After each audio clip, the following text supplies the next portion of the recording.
Ir-Reġjun ta' Sqallija tal-approvazzjoni lil Malta biex tiżviluppa t-tieni interconnector li se jsaħħaħ il-konnessjoni ta' Malta mal-grid Ewropew.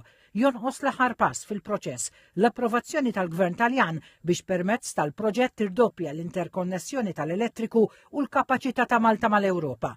It-tieni interconnector qed jiġi kofinanzjat mill-Unjoni Ewropea mill-Fond Ewropew għall-Iżvilupp Reġjonali 2021-2027 bl-investiment totali fuqu imiss 300 miljun euro.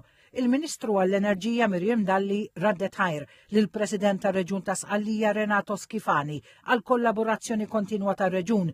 Qalet li t-tieni interconnector huwa proġett kruċjali biex titwettaq il-viżjoni ta' Malta fl-enerġija, immirata li toffri sostenibilità billi tiżdied l-enerġija rinnovabbli u jintlaħqu l-ambizzjonijiet ta' dekarbonizzazzjoni li għandu l-pajjiż.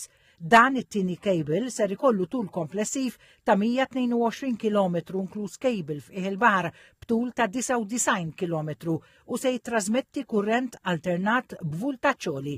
Fil-waqt li għaddej il-proċess tal-permessi fl-Italja, Interconnect Malta ħadmet attivament fuq il-proċessi tal-offerti għal kuntratti varji tal-inġinerija, ix-xirri tal-materjali, il-kostruzzjoni u servizzi anċillari biex il-proġett tal-IC2 isir realtà. L-uffiċjal eżekuttiv ta' Interconnect Malta, l-inġinier Ismail D'Amato, qal li dawn ir-riżultati pożittivi iwasslu lil Malta iktar viċin biex tikseb il-permess finali mill-Gvern Taljan għall-iżvilupp finali tal-proġett għat-tieni interconnector li wassal għal bidu tal-proġett innifsu.